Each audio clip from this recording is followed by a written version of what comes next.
Anouk Lagae is CEO of AccentJobs. AccentJobs is a Belgian HR service provider active in the temporary employment of candidates in a large series of business domains. I worked with Anouk on one of her keynotes and I'm following her on LinkedIn ever since. In our talk, I wanted to find out why her profile mentions that her views are her own. I want to find out about unconscious biases in recruiting. And we also talked about the benefits of open-minded hiring and building legacy as a CEO. I hope you enjoy our conversation. Welcome to the Own Your Story podcast, the place to learn about personality branding, thought leadership, and how to capitalize your reputation. In other words, how to own your story. I'm your host, Janka Vleerackers, former actress turned into six-figure entrepreneur, author, and keynote speaker. Let's get started. Hi, Anouk. I'm so happy to see you again. It's been a long while, isn't it? Yes, likewise, Janka. Great to see you. So I've invited you to become a guest on my podcast because you are representing for me several things. And because of the launch of my book, Own Your Story, or someone else will, I'm talking about CEOs and brand ambassadors and employer branding and all these boxes. You tick off all these boxes. So I really am really excited speaking to you about all these things. And let's start with the war for talent. The war for talent is a pretty hot topic nowadays. There's seems to be an employer branding trend. Everybody needs to get into it. But do you see there's a problem, a real problem, or are we imagining it? That's it's a risk to say to use that word, but what is the real case? Because due to AccentJobs, you know the facts and figures. Mm-hmm. Yes, indeed. Well, it's a funny time outside, I would say, because indeed we see that companies are struggling to find talent. They are desperately looking for growth, and they need people for that. So that's true. There's more vacancies than ever. But at the same time, what we do see is still a lot of talent that is not captured, and people willing to work that can't find a job. So there is actually, yes, definitely on both sides. There seems to be a lot of willingness to work, but the match isn't always right. And what we see is that people hold on to old criteria that they like to have in an ideal world, but reality is changing, and society is evolving so quickly that actually the educational system doesn't bring enough of the talent that we need right now in terms of matching the skills. And that is where the shortage is indeed. That we have a lot of people, talented people who want to work, but not always meeting the criteria of the companies. Can you share some of those criteria? Yes, well, typically people have an ideal vision of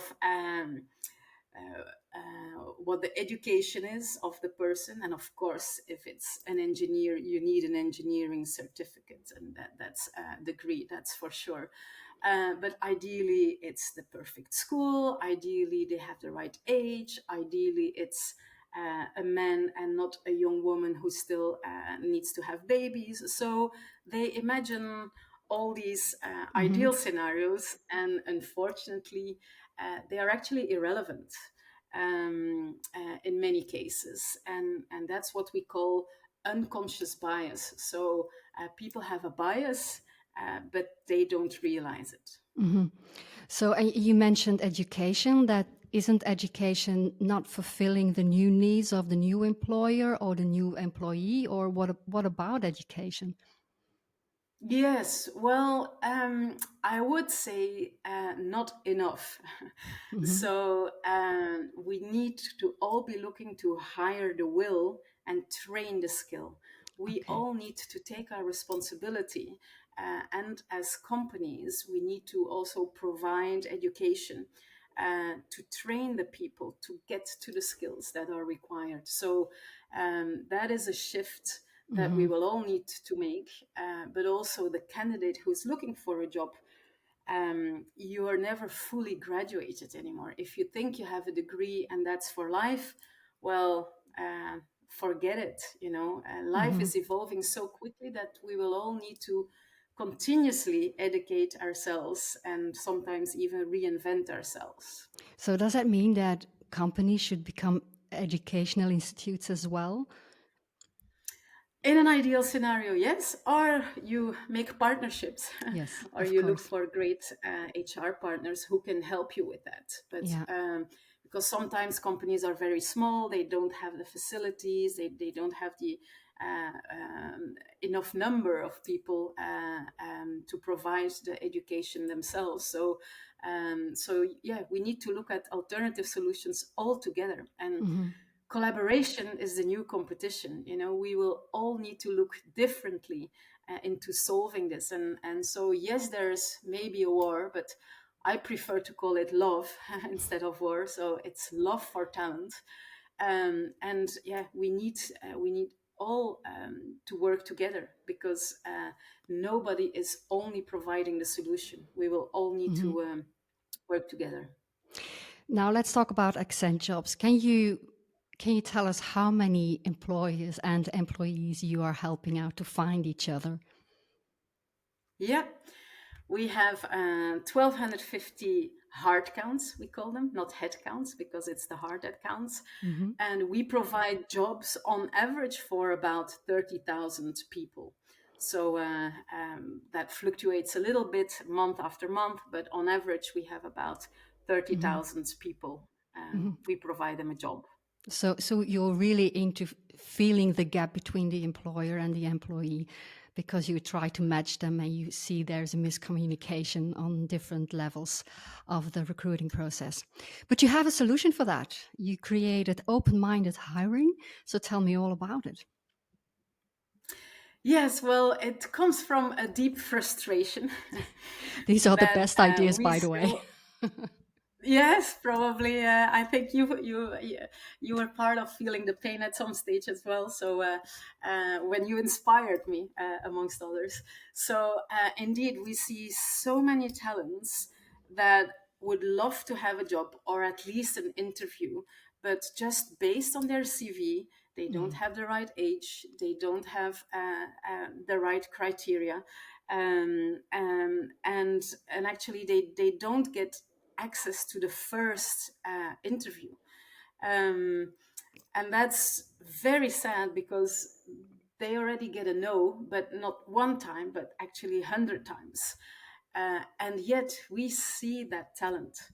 We see that talent, and it's something we really wanted to yeah to dramatically change. And so we've done a trial first. And then after the positive trial, we decided to roll out from February onwards this year. So all the CVs we send to our customers, we anonymize them. So you only have the initials of the person. So you don't know if it's a Mohammed or a Mark, for example. You don't know if the person is 26 years old or 56 years old. You don't know whether he or she lives in Molenbeek or in Ukkel, and whether they went to a local athenaeum or to the best college. So basically, because it's irrelevant. So basically, we took away all that basic info, and still mention, of course, the degrees. We mention all the relevant experiences. Um, and of course, in a glimpse, you can see somewhere if somebody has a lot of experience or just a little. But yeah, we really want to open the doors for just anyone at least to have the first interview. And then, of course, it's up to the candidate and up to the company to decide whether there's a match, whether there's chemistry, and that we can't help, of course, but at least to give that first opportunity to tell your own story, to share your own motivation, to Hmm. show your commitment. That's something you cannot do in a CV. Yeah. So you started blind dating in the recruitment. So, Yes, indeed. and what are the reactions of both parts? Yeah. Well, in the test we did with 10 brave companies, we call them game changers, the reactions were unanimously positive. So, of course, they were already positively welcome the idea. So, Hmm. uh, um, that is different than every company, of course.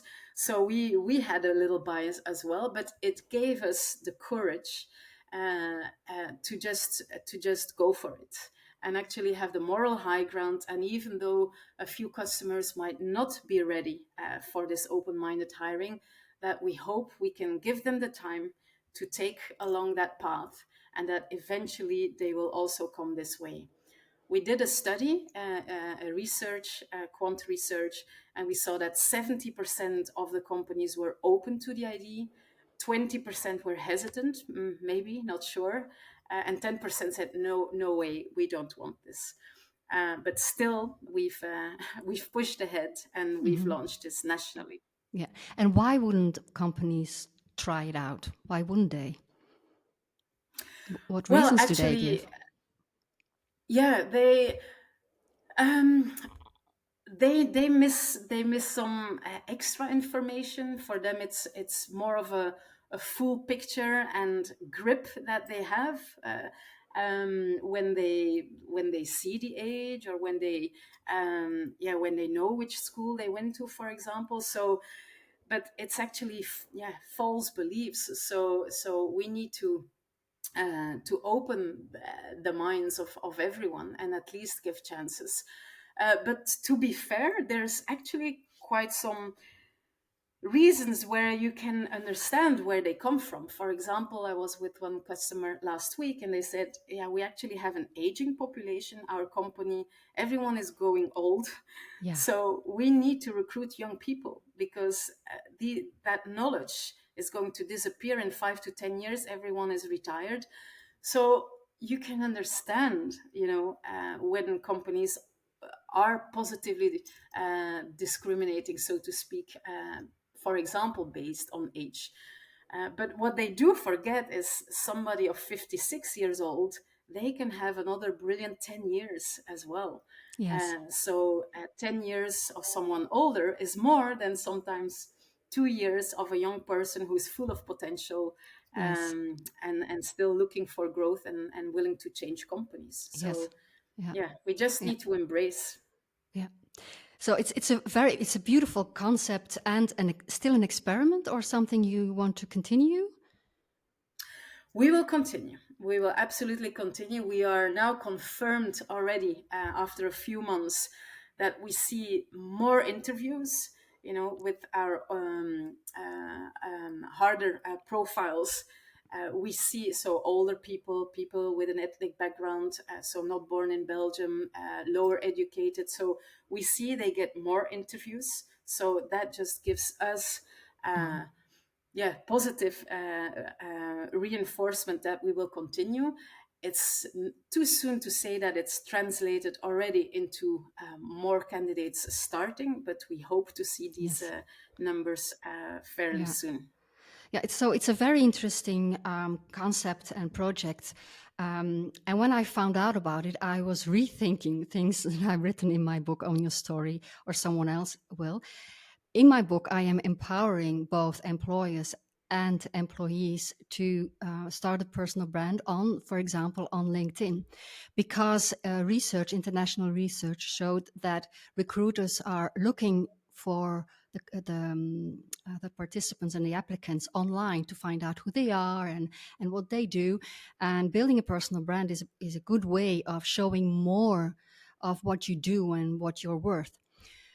But after reading about the problems and the open-minded hiring, I was thinking maybe I am biased in this way, that I'm not thinking about inclusivity and diversity, because maybe Mhm, mhm, for a group of people it is more interesting in not being visible online to get that first shot for mhm, an interview. mhm.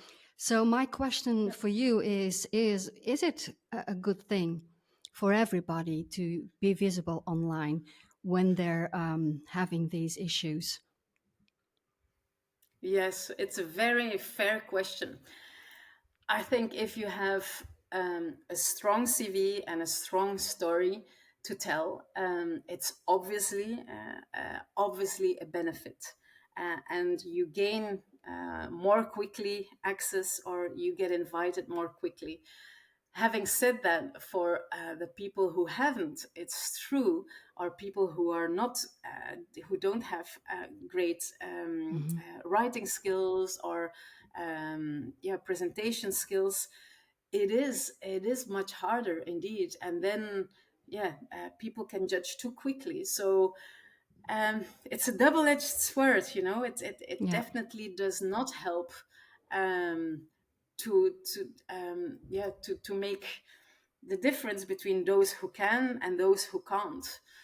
Having said that, there's obviously training available for anyone. They start at school now, Hmm. from a younger age, to write LinkedIn profiles, and so at the VDAB as well. People are obliged to start a LinkedIn profile, even truck drivers, or even less evident Jobs. profiles, Hmm. jobs who that you would not expect to be on LinkedIn. But yeah, I can only say that if you have some great advice, or do it because it helps. But if you do it, you need to do it well, Hmm. and tell your story. Tell who you are and what you care about, because who you are says even more than what you've done. Hmm. And that, I believe, recruiters more and more, or HR managers, will start to look at that as well. Yeah. I read in my research, I read an interview with Zigzag HR. And you mentioned that applicants don't always seem to have the right profile for a particular job based on their resume. That's the quote. Do you think the classic resume, as we know it, is still relevant today? Less and less so. Less and less so. Actually, what we see is the most important. It's the cultural fit, and Sorry, CVs, you mean the company culture fit? You mean that? Or. or the candidates. Mhm. So who you are as a person, what your values are, what is your motivational, what are your motivational drivers. That is much more important as a predictor to success and to happiness in a job, than even the skills. Mhm. Again, if you have hard skills that are required for the job, if you need a driving license, you know, see, you really need it. But if you want to work for a company, actually, who you are and the fit to the values of the company are more predictive to a successful integration than purely on skills. Yeah. And we need to start looking from that perspective much more. So actually, if people want to join Accent to work for our own company, we start with a culture test. So we don't even ask any CV and no background whatsoever. We just need a name, a telephone number, and an email, just to contact you. But we only start with a cultural fit, and Mhm. if that's positive, then we continue the conversations. Yeah. And do employees or upcoming employees understand that? Because for us, it sounds logical that there needs to be culture fit because otherwise you won't be happy. You're not a happy Exactly. employee. You won't be happy. But for someone who is Correct. looking for a job to get food on the table, the Hmm. job is important. The pay is Hmm. important. And they're not Hmm. thinking about becoming happy during work time. They're just. True. True. Let's assume that the basic requirements are just, they have to be met. If Mhm. you don't pay the right salary, if you don't give the right minimum criteria of in the war for talent, they won't even knock at your door. So I would call this basic hygiene. That is, it needs to be met.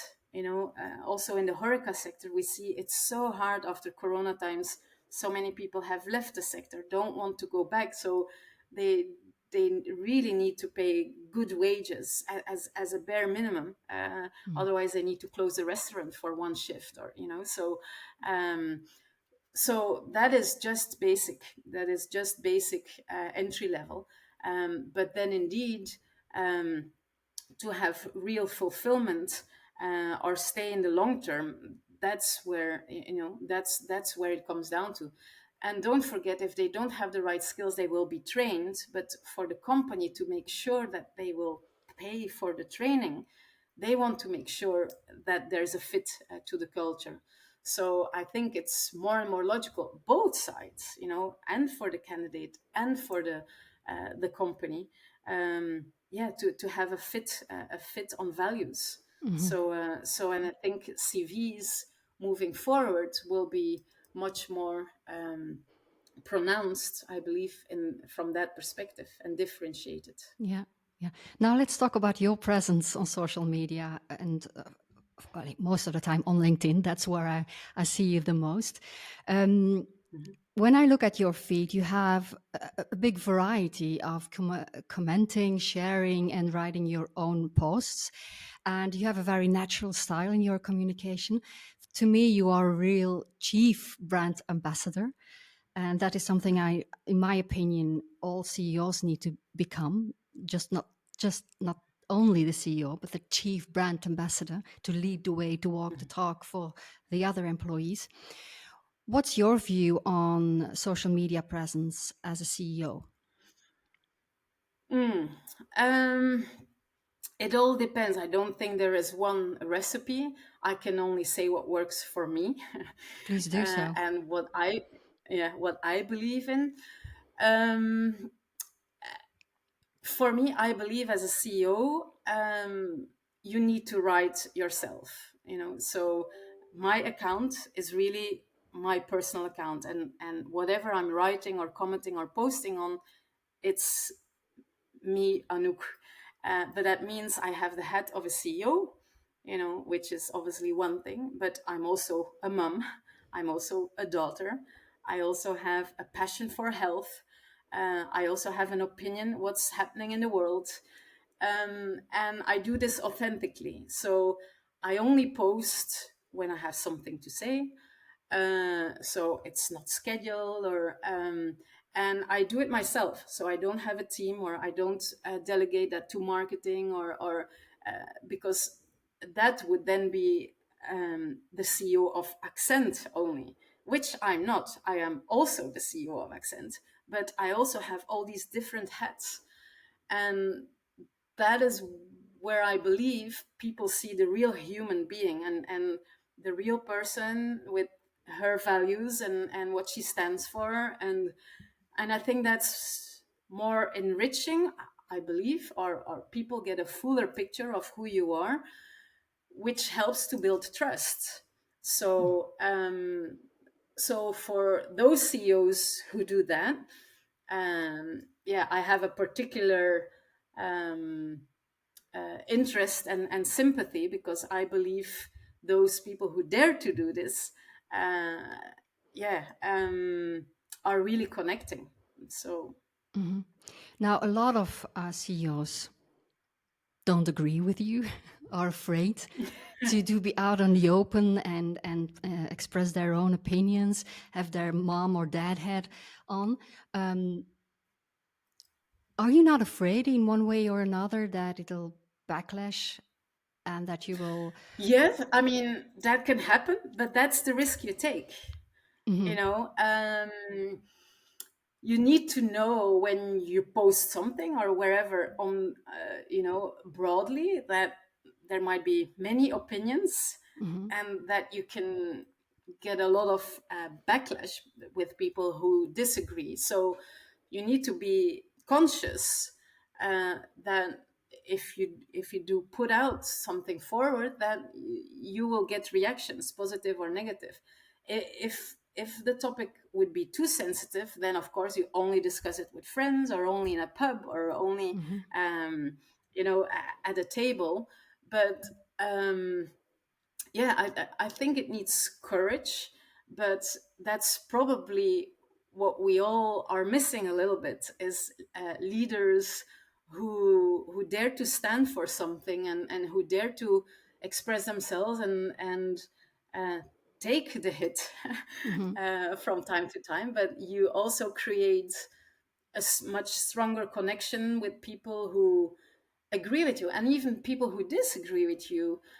It's also okay, because they might bring you new insights. So if I post something and I get reactions, I always try to reflect, yeah, actually they may have a point, or I can see why people, yeah, would be upset about that. So it always brings me something, you never lose. You win some. If it's about winning, it's not about winning, but you learn some as well. So, Hmm. but indeed, the world is very polarized. That's why I'm not active on Twitter, but I am active on LinkedIn, because it's still a format where people have a social barrier, and they want to have a conversation, or at least write in an appropriate way.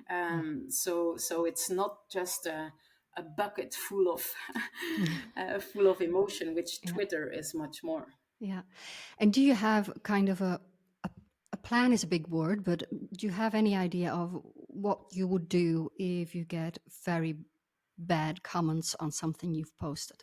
So you already mentioned, I want to see if I can learn something, gain a new insight, but how are you reacting? Do you have a plan? Do you have a Yeah. protocol or something? Well, it depends. Sometimes, if you really see people, it depends on the reactions. But either you just park and you just accept, okay, people had a bad day or whatever, or they need to express their emotion, and it's fine. And I mean, there's no point in further fueling whatever they may want to express or have the need to. Or otherwise, you can also say, yeah, actually, sorry, I didn't see it from that perspective, and you're actually right. Mm-hmm. And do that publicly. So if you choose to go for a conversation, or at least to share your opinion, you need to, yeah, to be aware that there will be a reaction. Action is reaction, and it's not always rosy, but it should not be. I'm Mm-hmm. not looking for that. Hmm. Now you do mention views are my own. Is that important? Was that a necessity? Yeah, I think it is, because most people, as you were rightly mentioning, especially CEOs, they write in the name as a CEO, and have their company view only. Um, and and very often it's either the PA or the marketing department who owns the account. Well, not owning, who are editing the account, and that's not my case. So if I don't respond quickly, well, it means I've been busy for for a week, and I had Hmm. other things to do. So it's not my profession. Um, but again, yeah, I want to have the freedom to talk about any topic, even though I'm not the expert. You know, and yes, you can expect my expertise when I'm talking, about jobs and about talent and about great workplaces, and of course, there I have a legitimate voice, or I have something more to say out of experience, or a closer experience. But um, yeah, I Hmm. want to have a point of view, or yeah, share my broader interests as well, Hmm. as a human being. Now, as a CEO, you walk the talk. You lead by example. Now, what about your employees? I see your film. I'm not leading. Yes, you are. Now, what about your employees? Do you provide guidelines for them? How they? Yes, it's all part of the training. We invest a lot of training for all our centers. And actually, our marketing has been very much employee market, not employer marketing, employee marketing for 25 years. So all the great things that Accent is doing for our people, our people experience, and they talk about it. So before social media, they were talking about it in our offices. Now, thank God, there is social media, and they talk about it. They got promoted. They won a great incentive. They were going to Ibiza with Accent, and so we do provide them guidelines. Uh, because they are not only a human being like you are on Facebook, you can share whatever, whenever. We do provide them guidelines that on LinkedIn, you don't just share whatever, whenever. Having said that, we stimulate the use of LinkedIn, and also their personal voice, because they connect with candidates in that Hmm. way. They connect with future customers and our current customers that way. So, yeah, we definitely. And when they spread these messages, they spread the love. So it's 1,200 people, 1,250 people who spread our stories. So we can only be thankful Yeah. if they do so. Yeah. Can you give some examples of those guidelines or things you offer them to help them communicate more on their personal profiles? Um, whew, that's a good question. Yeah, for example, you don't share anything negative. You don't make political statements, or you don't. When you have a bad experience with a client or a candidate, that's not where you share the pain. That the, people need to know it in a direct way, and it's not your frustration, which is much more the case on either Facebook or Twitter, to just so yeah, there's some etiquette also on logo guidelines, and they all use the right logo on their LinkedIn, and ideally that they have their Accent jobs Hmm. email linked to the account and not their Gmail. And yes, I I should refresh myself all the guidelines, but yeah, I mean basic common sense actually Hmm. is shared. Yeah. So now let's talk about your keynote speaking, because as a CEO, you get on stage often. You're also a lot in a guest in podcasting, so you talk a lot. You give often interviews like this one, but you also give keynotes where you spread the love message of Accent Jobs. Now, when we worked together on your keynote, it really struck me that you were prepared to share some personal experiences, and we talked about it, which elements we could use, which one not, and we were navigating those personal boundaries and see how far you can go with it. What made you Mhm. decide to do that? Mm. Pushing myself out of the comfort zone, because that's not what we've been taught to do 20 years ago. I think for me, authenticity connects, and actually, even more so, vulnerability uh, truly connects. And if you want to um, share insights that you've learned, very often the learning is through pain, and very often it's because yeah, you just made a big mistake, or you had a big pain or whatever, and out of that you have a learning. And if I can share that, that's a real insight, based on my own experience, and that makes it much more credible for people. Hmm. So when I get on stage, I always put the bar quite high, because I don't want to lose people's time. So I only want to go on stage if I have something really to share, and I hope that people can leave with one, two, or three new insights, or whoa, I never thought about it this way, or whoa, I did. So, and yeah, basically you do that through sharing. Mm-hmm. your own Mm-hmm. mistakes and your own pain or your own shame, Yeah. and these are the biggest learnings. And by the way, they connect to the heart of people. And so when you do a marketing talk, of saying how great you are and how fantastic and how everyone should buy your product or use your service, those days are gone. You Mm-hmm. know, I mean, this does not work anymore. And yeah, and that's it is scary to do, and it's a path I've been a growth path I've been working on for the last 10 or 15 years or so. You're yeah it, it's very different, but I believe, again, if I look at the leaders who inspire me, or the articles I read, or the insights I get, it's always when you have an aha, and mostly through a personal experience. Mm-hmm. Yeah, I agree fully. How do people react on that vulnerability and the expression of those personal um, experiences?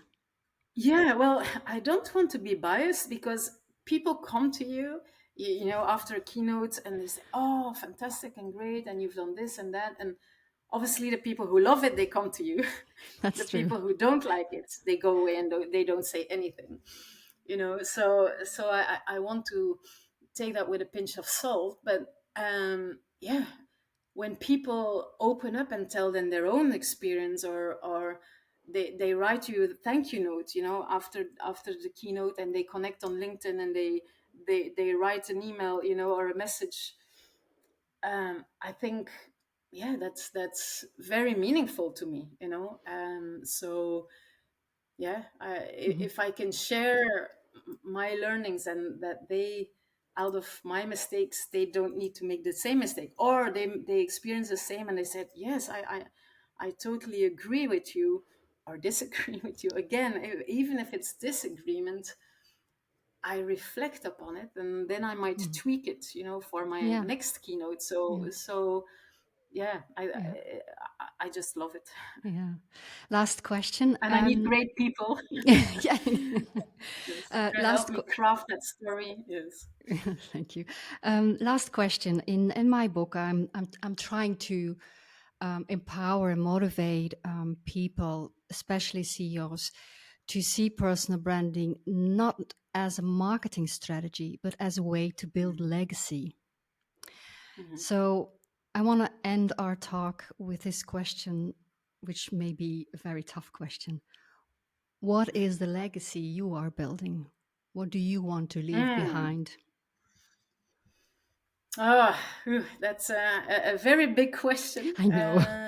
I but know. it's one that keeps me busy quite some time, to be honest, because I'm very conscious about that. And what I would love to bring is more harmony and balance to the world, so that people can be in the flow and unlock their fullest potential.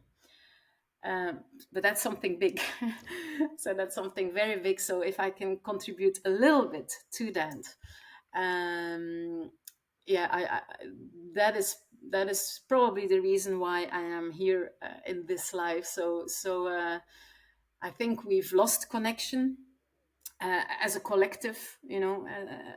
So we've lost connection with ourselves, with our community, and with nature, to the point that we are, you know, not even thinking anymore, and just in the rat race, Mm-hmm.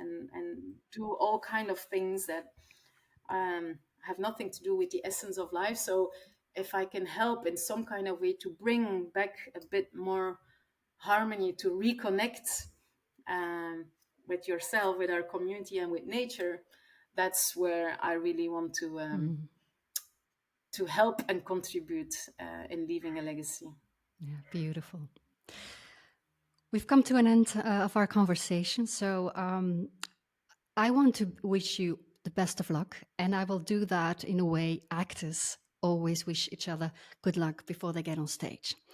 That means I'm going to, yes, I'm going to offer you three options in a way we wish each other good luck. And actors who wish each other good luck before they get on stage is a very unconventional way. They don't want to.